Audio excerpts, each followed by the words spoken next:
Hi there, Aquarius. Thank you for joining me for your weekly forecast for week commencing the 11th of April.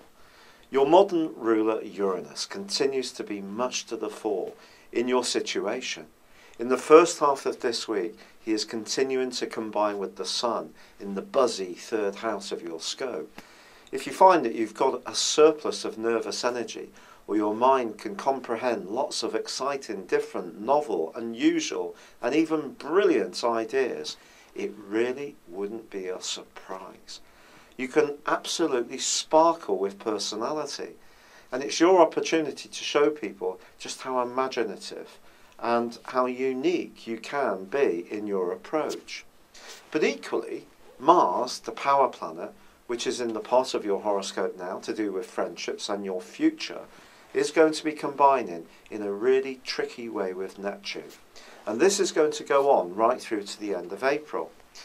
Now, you can be one of the most idealistic of zodiac signs. That's not to say that you're necessarily a perfect being, because like me, also a water carrier, we have to work at it. But there is the potential there to really see that the world can work better through collaboration, cooperation, and through unity, rather than everyone just doing their own thing. And Mars is interesting in the 11th solar house because it's given you and me an opportunity to network, be true to ourselves, yet forge those relationships where we understand that some people might want to do things differently. The problem from now until the end of April, however, is that Neptune, which is in the sector of money and everyday resources and personal values, is clashing with Mars. And Mars is the planet at the end of the day of desire. And if there is something that you want that is very much to do with your future, but it's going to cost some money, you need to be very clear about what your motives are between now and that end of April.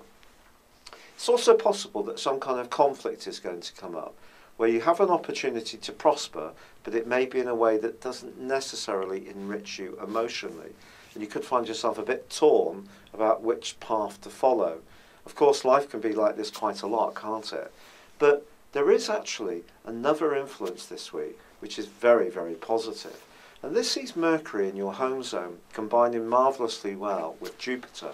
If you are working on any kind of property situation, trying to get yourself somewhere new to live, improve where you're living already, you're thinking of working or running a business from home, this is a very positive link and can lead to some good fortune if you can combine your ability to organise your emotional situation in a way which enables you to be more businesslike and yet perhaps at times keep some of your plans a little closer to your chest and think more about the issue of security, be it practical or emotional, rather than just being so idealistic. And the two are going to be combining brilliantly, not just this week, but also in week 1 and week 2 of May. So this is going to be coming back. So something that may only just be emerging now could become a much bigger part of your life. The downside of Mercury being in Taurus is it can lead to circulating thoughts and emotions around our minds, but without expressing them. So do try to find an outlet. And also there's so much nervous energy buzzing around still. It could be a week where you feel wired up, but don't quite know what to do with the excess. So it is going to be important to try and get grounded. Now, as the week draws to a close, Mars slams on the brakes, goes into a retrograde, which is going to be going on through till the end of June this year. And it's actually going to reverse back into the part of your scope that's to do with your career. So there could be an interesting correlation between the potential that Mercury and Jupiter are creating for you to be a lot more entrepreneurial, be it about a property matter, be it about a home-based business, be it about making the most of resources you already have, and perhaps as Mars then returns to Scorpio, you're going to have a window of opportunity for 2 months through to the end of July, which gives you that chance across June and July to really demonstrate to people that you can be much more outspoken, much more self-confident when it comes to pushing yourself forwards towards key goals and aims that you may have.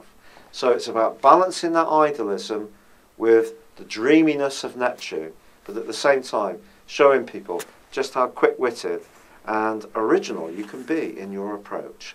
It's been a real pleasure being with you. Thank you for joining me.